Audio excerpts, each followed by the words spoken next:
load of eccentric 30s and 40s miniatures. This is also a set from Warlord, so previously on the channel I showed off the enemy agents. These are the allied counterparts, the defenders of the realm, also from the Operation Sea Lion range that they did for Bolt Action, the hypothetical invasion of Britain. So Warlord, we often see that they're having a laugh with the figures, and this lot are no exception. So we've got this lazy sod here with his cup of tea and his glasses. Big fan of him.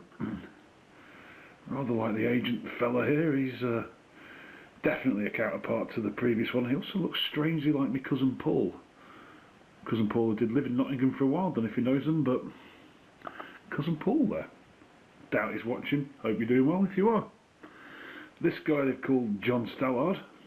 John Stallard being the overlord of Warlord Games.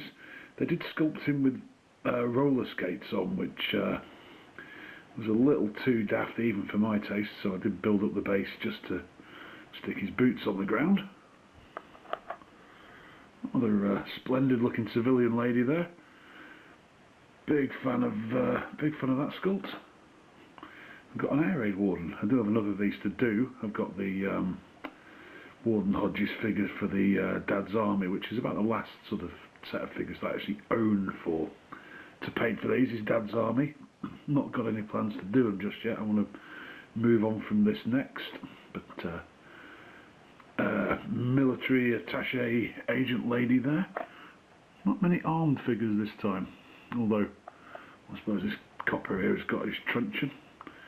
Big fan of that mini. He's a nice wartime helmet there. And finally, last but not least, a little Boy Scout with his catapult there. Absolutely no idea what I'm going to do with these figures, but I enjoyed painting them tremendously. Warlord, there's a real sense of fun around a lot of the stuff that they do, and that's really quite welcome.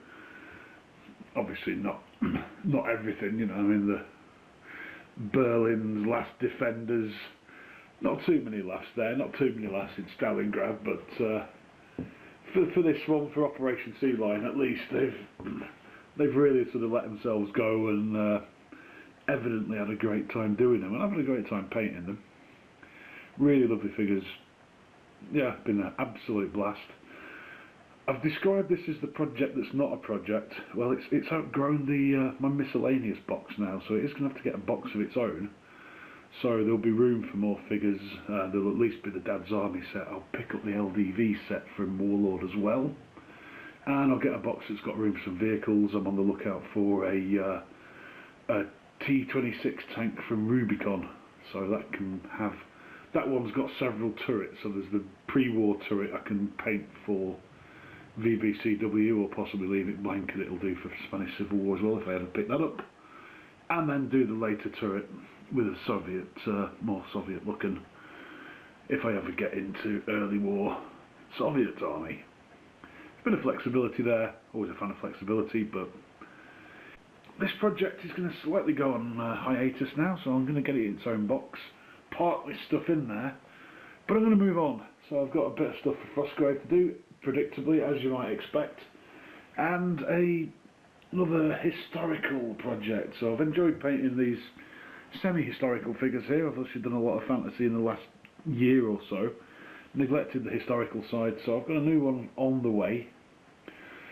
I'll maybe get a bit of momentum behind that. I've got form for starting historical projects, doing a couple of batches, and then it dies a little, so try and avoid that. So if I get a bit of if it just gets a bit of movement on it, then you'll see it on the channel, and if not, I'll just keep posting up Frostgrave batches just to tell you I'm not dead. As predictions go, these are pretty poor, but I'm wary of being too prescriptive about what I do, because I know what I'm like, and I'll just paint whatever the hell I fancy at the time, and it just ends up with being a random mishmash, but hopefully looks quite nice. Anyway, I'm banging on a little too much now. Thanks for your attention. Thanks for dropping by and listening to me rattle on a bit. I hope you like my new set of figures. I certainly do. And hopefully I'll be in touch before too long. Thanks for watching then. Ta-ra now.